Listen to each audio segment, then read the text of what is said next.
नमस्कार, आप देख रहे हैं न्यूज मूवमेंट और मैं हूं आपके साथ ज्योतिका। आइए रुक करते हैं फटाफट खबरों की ओर। मंझवा विधानसभा उपचुनाव आदर्श आचार संहिता। विधानसभा उपचुनाव को लेकर लागू हुई आदर्श आचार संहिता जिला निर्वाचन अधिकारी प्रियंका निरंजन ने चुनाव आयोग के निर्देश के क्रम में जारी किया आदेश। 13 नवंबर को लगभग 4 लाख मतदाता करेंगे मतदान। 23 नवंबर को आएगा फैसला। 397 मंझवा विधानसभा उपचुनाव को लेकर जिले में आदर्श आचार संहिता लागू हो गई है। विधानसभा में लगभग 4 लाख मतदाता है, जिसमें 21,105 पुरुष है और 1,88,136 महिला मतदाता है। 18 थर्ड जेंडर है। 6,175 मतदाता 18 से 19 वर्ष के हैं। उपचुनाव को लेकर जिला निर्वाचन अधिकारी प्रियंका निरंजन ने पत्रकार वार्ता कर मीडिया को चुनाव से जुड़े बिंदुओं पर बताया कि 18 अक्टूबर से नाम निर्देशन की प्रक्रिया शुरू हो जाएगी। नाम दाखिल करने की अंतिम तिथि 25 नवंबर होगी और 30 नवंबर तक नाम वापसी की प्रक्रिया पूरी कर ली जाएगी।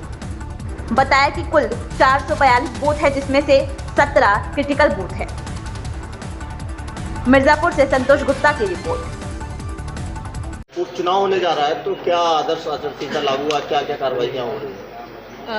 जैसे कि आप भली बात अवगत हैं, मिर्जापुर जनपद में 397 मझवा विधानसभा उपनिर्वाचन 2024 की अधिसूचना चुनाव आयोग द्वारा जारी कर दी गई है और हमारे 18 अक्टूबर से जो नाम निर्देशन की प्रक्रिया है वो प्रारंभ हो जाएगी, जो कि 25 अक्टूबर तक चलेगी। 28 अक्टूबर को इसकी स्क्रूटनी होगी और नाम वापसी का दिनांक 30 अक्टूबर है। 13 नवंबर को मतदान की प्रक्रिया होगी और 23 नवंबर को मतगणना होगी। 25 नवंबर से पहले समस्त प्रक्रियाएं जो है वो खत्म कर ली जाएंगी, समाप्त कर ली जाएंगी। और जो नाम निर्देशन की कार्रवाई है वो न्यायालय अपर जिलाधिकारी भू राजस्व के न्यायालय में की जाएगी और ये कलेक्ट्रेट परिसर में अवस्थित है। जो हमारी समस्त मतदान पार्टियां हैं वो राजकीय पॉलिटेक्निक बथुआ से रवाना होंगी और स्ट्रांग रूम एवं मतगणना की जो प्रक्रिया है वो भी राजकीय पॉलिटेक्निक बथुआ में की जाएगी। और 397 विधानसभा मझवा में कुल हमारे 3,99,259 मतदाता हैं। 442 हमारे मतदान स्थल हैं और 262 हमारे मतदान केंद्र हैं। इसके लिए जो सभी कार्मिकों की फीडिंग है वो कर ली गई है और प्रभारी अधिकारियों की नियुक्ति कर ली गई है। सेक्टर जोनल मजिस्ट्रेट्स की भी नियुक्ति कर ली गई है। सभी जो निर्वाचन संबंधी प्रक्रियाएं हैं वो समय से और कुशलतापूर्वक संपन्न की जा रही हैं और निष्पक्ष पारदर्शी निर्वाचन की प्रक्रिया संपन्न कराने के लिए जो सभी आवश्यक व्यवस्थाएं हैं, FST टीम्स, हमारी SST टीम, वीडियो अवलोकन टीम या हमारी मीडिया प्रमाणन अनुवीक्षण समिति, कॉल सेंटर की स्थापना, ये सभी तैयारियां हमारी पूर्ण हो गई हैं। 1950 हमारा टोल फ्री नंबर है। इसके साथ जो निर्वाचन आयोग की वेबसाइट है, विभिन्न शिकायतों को दर्ज कराने के लिए वो सभी भी आपकी चालू रहेंगी, जिसमें विभिन्न प्रकार की जो भी सूचना है, यदि कोई व्यक्ति निर्वाचन से संबंधित देना चाहता है तो वहाँ पर दे सकता है, उनमें तत्काल कार्रवाई की जाएगी। इसके साथ ही अधिसूचना लागू होने के साथ ही आदर्श आचार संहिता भी प्रभावी हो गई है। आदर्श आचार संहिता का अनुपालन करते हुए जो 397 मझवा विधानसभा उपनिर्वाचन 2024 की प्रक्रिया है वो शांतिपूर्ण, निष्पक्ष और पारदर्शी तरीके से संपन्न कराई जाएगी। कितने संवेदनशील बूथ? में 17 क्रिटिकल बूथ है और इसके अतिरिक्त सभी बूथ्स पर हमने EMF की सुविधा और अन्य सभी सुविधाओं का सुनिश्चित किया जा रहा है। वेबकास्टिंग भी सभी बूथों पर की जाएगी, जिसके लिए वैकल्पिक प्रकाश की व्यवस्था और सभी व्यवस्थाएं सुनिश्चित की जा रही है। आचार संहिता पूरे जिले में जो आदर्श आचार संहिता समस्त जनपद में प्रभावी रहेगी और मझवा विधानसभा में चुनाव के साथ मझवा विधानसभा के साथ साथ समस्त जनपद में आदर्श आचार संहिता प्रभावी रहेगी। भाई ने किया भाई की हत्या। शराब के पैसे को लेकर कलंकित हुआ रिश्ता। भाई ने किया भाई की हत्या। शराब पीने के लिए रुपए नहीं मिलने पर छोटे भाई के सर में बड़े भाई ने पेचकस घोंपकर उतारा मौत के घाट। बांस बेचने के रोजगार करने के लिए छोटे भाई ने रखे थे रुपए। उसी रुपए को लेकर शराब पीने के लिए मांग रहा था बड़ा भाई। नहीं देने पर नाराज होकर सोते समय पेचकस से वार करके किया गंभीर घायल। अस्पताल में इलाज के दौरान हुई मौत।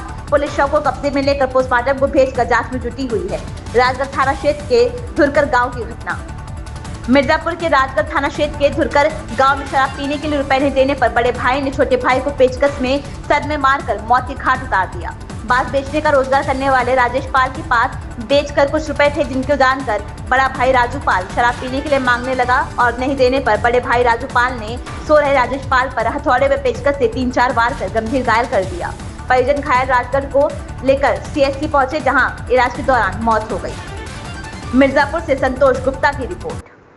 हम राजेश का भाभी है, राजू को भैया है मझिला। क्या नाम है आपका? बिंदु। कहाँ है आप राजेश के? भाभी। क्या मामला था? ये मामला था सर जी को बांस बेचे थे।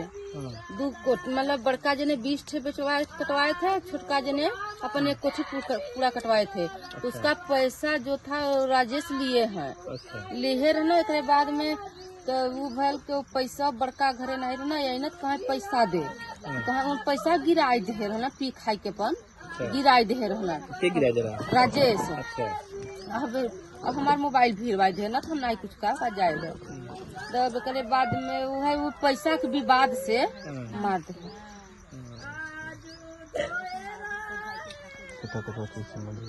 कितने से मारे बहन?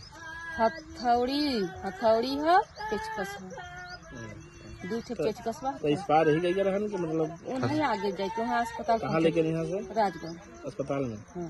कई बजे घटना है? 6 बजे की शाम के। शाम 6 बजे। ये थाना राजगढ़ के ग्राम झुकर की घटना है। कल 8:30 बजे रात में एक राजेश पाल है और उसका बड़ा भाई है राजू पाल, दोनों शराब पिए और जब राजेश पाल जाकर के जब लेट गया, सो गया वो, तो राजू पाल द्वारा अपने बड़े भाई को, छोटे भाई को सोते समय ही उसके सिर में पेंचकस से 3-4 प्रहार किए, जिससे वो गंभीर रूप से घायल हो गया, जिसको CSC राजगढ़ ले जाया गया, जहां पर इलाज में उसकी मृत्यु हो गई है। आरोपी को गिरफ्तार कर लिया गया है, अभी हम कार्रवाई की जाए। सर वजह कुछ पता चला क्या है? बता रहे हैं कि दोनों ही शराब पीते हैं और जो ये जिसने मारा है, अभी जो मृतक है उसने बांस बेचे थे, उसे कुछ पैसा आया था, उसे शराब पीने का पैसा मांगा, उसने पैसा नहीं दिया, इसी में आकर्षित होकर के उसके द्वारा ये घटना की गई। दूसरे के घर में लाइट बनाते समय करंट लगने से हुई मौत। मिश्रित बताते चले कि एक व्यक्ति दूसरे के घर में लाइट की वायरिंग करने के लिए गया था। वायरिंग करते समय करंट लगने से उसकी मौत हो गई, जिसकी सूचना पुलिस को दी गई। पुलिस के द्वारा पंचनामा करके शव को पोस्टमार्टम हेतु भेज दिया गया, लेकिन दिनांक 16/10/2024 को परिजनों के द्वारा तहसील चौराहे पर रोड जाम कर दिया गया, जिससे आम जनमानस का रास्ता अवरोध हुआ। मिश्रित कोतवाली प्रभारी द्वारा पूरे फोर्स के साथ पहुंचकर समझाया बुझाया गया कि आपके द्वारा दिए गए प्रार्थना पत्र के अनुसार मुकदमा पंजीकृत कर लिया गया है, परंतु परिजनों के द्वारा पुलिस पर अनावश्यक दबाव बनाने जाने लगे कि तुम लिखित में दे दो 5 लाख रुपए, वे परिवार को एक सदस्य को सरकारी नौकरी दिला दो तो रोड से डेड बॉडी हटाई जाएगी, वरना नहीं हटाई जाएगी। सोचनीय प्रश्न तो यह बनता है कि आप पुलिस प्रशासन व अन्य जनमानस के द्वारा मृतक से ये कहा गया था कि आप बिजली के करंट को पकड़ लो, अगर नहीं पकड़ोगे तो फिर आज आम जनमानस का रास्ता अवरोध क्यों किया गया है। देखना यह है कि क्या अनावश्यक दबाव बनाने वालों पर होगी कार्रवाई या एक सोचनीय प्रश्न बना हुआ है। कुलदीप त्रिवेदी की रिपोर्ट। लोकपाल की सक्रियता से बिहार ब्लॉक के देववरपुर के मिडिल स्कूल की अधूरी बाउंड्री कराई जा रही पूर्ण। ग्राम सभा के सर्वेश शुक्ल की शिकायत पर लोकपाल ने CDO से की थी आवश्यक जांच व कार्रवाई की अपेक्षा। गांव के युवा यदि सजग हो, जिम्मेदार हो तो अपना दायित्व निभाएंगे, नहीं तो मनरेगा सहित ग्रामीण विकास की योजनाओं को पंख लग जाएंगे। ऐसा ही कुछ देखने को मिल रहा है बिहार ब्लॉक के देववरपुर ग्राम में पंचायत के पूर्व माध्यमिक विद्यालय में। लोकपाल की सक्रियता से अधूरी बाउंड्री का निर्माण पंचायत द्वारा तेजी से कराया जा रहा है। ग्राम सभा के ही नागरिक सर्वेश शुक्ल द्वारा 1 अक्टूबर को लोकपाल कार्यालय में विद्यालय की अधूरी बाउंड्री की शिकायत की गई थी। 1 अक्टूबर को सुनवाई करते हुए लोकपाल समाज शेखर ने प्रथम दृष्टया मामले की गंभीरता को देखते हुए संबंधित वीडियो बिहार को आवश्यक आख्या के साथ कार्रवाई का निर्देश दिया। वही 3 अक्टूबर को मुख्य विकास अधिकारी महोदय को पत्रांक संख्या 63 द्वारा 15 अक्टूबर से पहले आवश्यक कार्रवाई हेतु अपेक्षा की गई थी। वही आज ग्राम से रिपोर्ट ली गई तो अवगत कराया गया कि बाउंड्री का निर्माण कार्य काफी तेज से हो रहा है। प्रतापगढ़ से ओम प्रकाश गुप्ता की रिपोर्ट। रक्तदान संस्थान के निर्देशन में अजय त्रिपाठी ने अपने 52वें जन्मदिन पर किया स्वैच्छिक रक्तदान। CMS डॉक्टर शैलेन की सूचना पर रक्तकोष में जमा करवाया ए पॉजिटिव रक्त। एक्सरे टेक्नीशियन आशुतोष त्रिपाठी के निर्देशन में 2 युवकों ने किया रक्तदान संस्था हेतु रक्तदान। रक्तदान संस्थान ने समस्त रक्तदाताओं को प्राश्चित पत्र एवं टी-शर्ट देकर किया सम्मानित। रक्तदान संस्था के अध्यक्ष निर्मल कुमार पांडे के कुशल निर्देशन में संस्था से प्रेरित होकर संस्थान से जुड़े हुए रक्तदाता अजय त्रिपाठी उम्र 52 वर्ष निवासी बागराय बाजार प्रतापगढ़ द्वारा आज अपने 52वें जन्मदिन पर जिला चिकित्सालय प्रतापगढ़ के रक्त कोष जाकर स्वैच्छिक रक्तदान किया गया। उन्होंने बताया कि उनका रक्त ग्रुप O नेगेटिव है और रक्तदान संस्थान समाज के हित में अत्यंत सराहनीय कार्य कर रही है, जिससे मैं प्रेरित हूँ और नियमित रक्तदान करता हूँ। संस्था अध्यक्ष निर्मल पांडे द्वारा संस्थान का प्राश्चित पत्र एवं टी-शर्ट देकर सम्मानित किया गया एवं साथ ही साथ जन्मदिन के अवसर पर प्रभु श्री राम का स्मृति चिन्ह भेंट कर रक्तदाता के उज्जवल भविष्य की कामना की गई। प्रतापगढ़ से ओम प्रकाश गुप्ता की रिपोर्ट। उन्नाव पुलिस और एसओजी टीम को मिली सफलता। जाली नोट छापने तस्करी करने वाला गिरोह चराह से 2,95,800 रुपए के जाली नोट बरामद। चेकिंग के दौरान कार से 500 रुपए के 394 जाली नोट बरामद। 100 रुपए के 988 जाली नोट, एक एक्सेल प्रिंटर बरामद। Modern monitor, CPU, paper cutter, laptop, अन्य चीजें बरामद। एसओजी पुलिस टीम ने मुखबिर की सूचना पर की कार्रवाई और आज के कटरा करौना पुल के पास से किया गिरफ्तार। पुलिस ने किस तरह की क्या कुछ बरामद हुआ है, क्या कुछ कार्रवाई किया? देखिए, ये थाना औरास व एसओजी टीम के द्वारा 2 इसमें अभियुक्तों को गिरफ्तार किया गया है, जिसमें एक का नाम मोहम्मद शोएब और दूसरा फुरकान है। इन दोनों का जो एक वाइट कलर की जो गाड़ी थी उसमें जा रहे थे। चेकिंग के दौरान जब चेक किया गया तो इनके पास से फेक इंडियन करेंसी नोट्स जो कि 2,95,800 रुपये की वैल्यू के थे वो बरामद हुए हैं, जिसमें 500 के डिनोमिनेशन के और 100 के डिनोमिनेशन के ये करेंसी नोट्स जो हैं वो मिले हैं। इनसे कब्जे से इनसे हाई क्वालिटी एक स्कैनर, प्रिंटर जो है वो भी बरामद हुआ है। उसके साथ साथ इनके पास से लैपटॉप, कटर्स और अन्य भी उपकरण बरामद हुए हैं जो कि ये फेक इंडियन करेंसी नोट्स बनाने में यूज़ करते थे।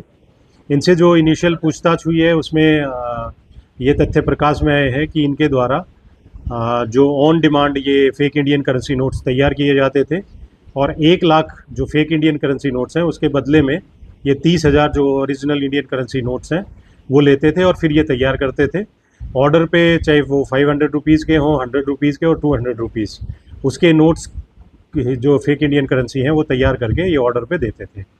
इससे जो इंटेरोगेशन में कुछ और तथ्य भी प्रकाश में आए हैं, वो भी डिटेल में जो चीज़ें हैं अभी इंटेरोगेशन में, क्योंकि इनिशियल स्टेज में है कि इन्होंने कहाँ और सप्लाई किया।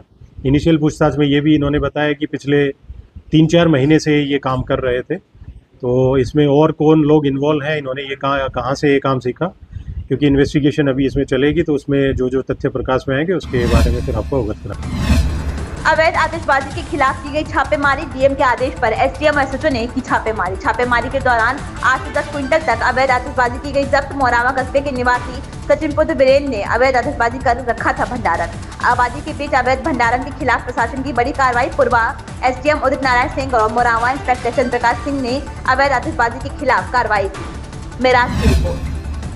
गुरु श्री राम भद्राचार्य द्वारा 18 से 24 अक्टूबर तक होगी रामपुर खागल में श्रीमद् भागवत कथा। आज 17 अक्टूबर से हुआ रामपुर खागल में भव्य श्रीमद् भागवत कथा का आयोजन। प्रतापगढ़ की पट्टी तहसील अंतर्गत रामपुर खागल गांव में ही होगी श्री राम भद्राचार्य जी द्वारा कथा, जो 18 अक्टूबर से 24 अक्टूबर 2024 तक चलेगी। कथा से पहले दाऊदपुर गांव स्थित पावन कुंड धाम से कथा के पूर्व 17 अक्टूबर को कलश यात्रा निकाली गई थी। कलश यात्रा में स्वयं शामिल होने रामपुर खागल हेलीकॉप्टर से पहुंचे जगत गुरु श्री राम भद्राचार्य जी महाराज। हजारों महिलाओं श्रद्धालुओं द्वारा कुंड धाम स्थित जलकुंड से जल लेकर कथा स्थल तक हुई कलश यात्रा। कलश यात्रा का रास्ते में जगह जगह स्थानीय नागरिकों द्वारा पुष्प वर्षा करके स्वागत किया गया। श्रीमद् भगवत कथा स्थल पर श्रद्धालुओं की भारी भीड़ के दृष्टिगत पुलिस प्रशासन द्वारा सुरक्षा व्यवस्था की गई है। श्रीमद् भगवत कथा को लेकर श्रद्धालुओं में उत्साह है। प्रतापगढ़ से news movement bureau chief Om Prakash Gupta की रिपोर्ट।